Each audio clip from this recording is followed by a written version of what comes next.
Hello అండి, అందరూ ఎలా ఉన్నారు? ఈరోజు నేను హోమ్ మేడ్ చాక్లెట్ చేసుకోబోతున్నాను.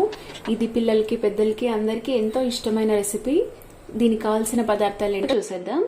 ముందుగా కోకో పౌడర్ తీసుకున్నాను, కోకో పౌడర్, అన్సాల్టెడ్ బటర్ తీసుకున్నాను, జాగ్రీ పౌడర్, అలాగే ఏదో ఒక నట్, డ్రై ఫ్రూట్స్లో ఏదో ఒక నట్ తీసుకోండి. నేను ఇక్కడ ఆల్మండ్ తీసుకున్నాను, బాదం పప్పుని ఇలాగ సన్నగా చాప్ చేసుకున్నాను. So let's get started. ముందుగా ఈ బటర్ని మెల్ట్ చేసుకుందాం. మనము ముందుగా ఒక ప్యాన్ పెట్టుకొని హీట్ చేసుకొని ఇందులో బటర్ని యాడ్ చేసుకొని మెల్ట్ చేసుకుందాము.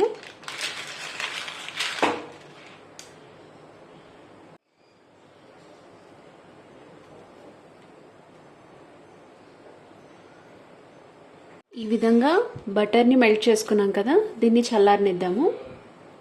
సో మరీ కూడా నేను చెప్తున్నాను, ఇక్కడ బటర్ని మనము జస్ట్ మెల్ట్ చేసుకున్నాం, బాయిల్ చేసుకోలేదు. ప్యాన్ బాగా హీట్ అయిన తర్వాత బటర్ వేసుకొని మెల్ట్ చేసుకున్నాం అంతే, దాన్ని బాయిల్ చేసుకోలేదు. సో ప్రాసెస్ స్టార్ట్ చేద్దాము. హాఫ్ కప్ నేను బటర్ తీసుకున్నాను, హాఫ్ కప్ అన్నీ ఈ హాఫ్ కప్ మెజర్మెంట్స్తోనే యాడ్ చేసుకుంటాం మనము. ముందుగా హాఫ్ కప్ బటర్ని ఇందులోకి యాడ్ చేసేసుకుందాం. ఇప్పుడు ఇందులోకి సేమ్ మెజర్మెంట్ జాగ్రీ కూడా యాడ్ చేసుకుంటున్నాము, బెల్లం పౌడర్,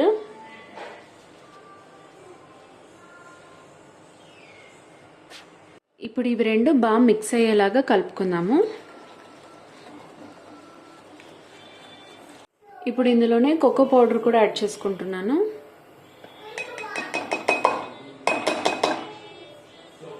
బాగా మిక్స్ చేసుకుందాము. విధంగా బాగా మిక్స్ చేసుకున్న తర్వాత ఇందులోకి మనము ముందుగా చాప్ చేసి పెట్టుకున్న బాదాంని యాడ్ చేసుకుందాము. చాప్ చేసి పెట్టుకున్న బాదాం బాగా మిక్స్ చేసేసుకుందాము.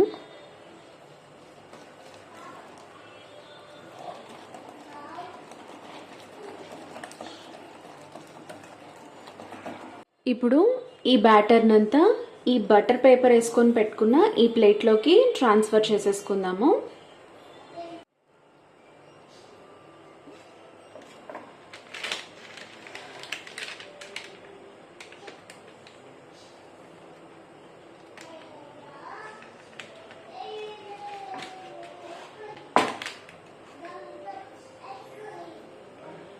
ఇప్పుడు దీన్ని ప్రాపర్గా సెట్ చేసుకుందాము.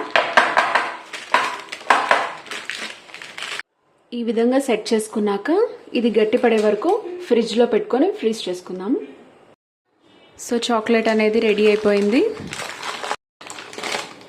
దీన్ని మనకు నచ్చిన షేప్స్లో కట్ చేసుకొని ఒక ఎయిర్ టైట్ కంటైనర్లో స్టోర్ చేసుకొని ఫ్రిడ్జ్లో పెట్టుకుంటే ఎప్పుడు కావాలంటే అప్పుడు చాక్లెట్ని ఎంజాయ్ చేయొచ్చు. మీరు కూడా ఈ రెసిపీని తప్పకుండా ట్రై చేసి టేస్ట్ చేసి నాకు కామెంట్ చేయండి. అలాగే నా ఛానల్ సబ్స్క్రైబ్ చేసుకోవడం మాత్రం మర్చిపోకండి.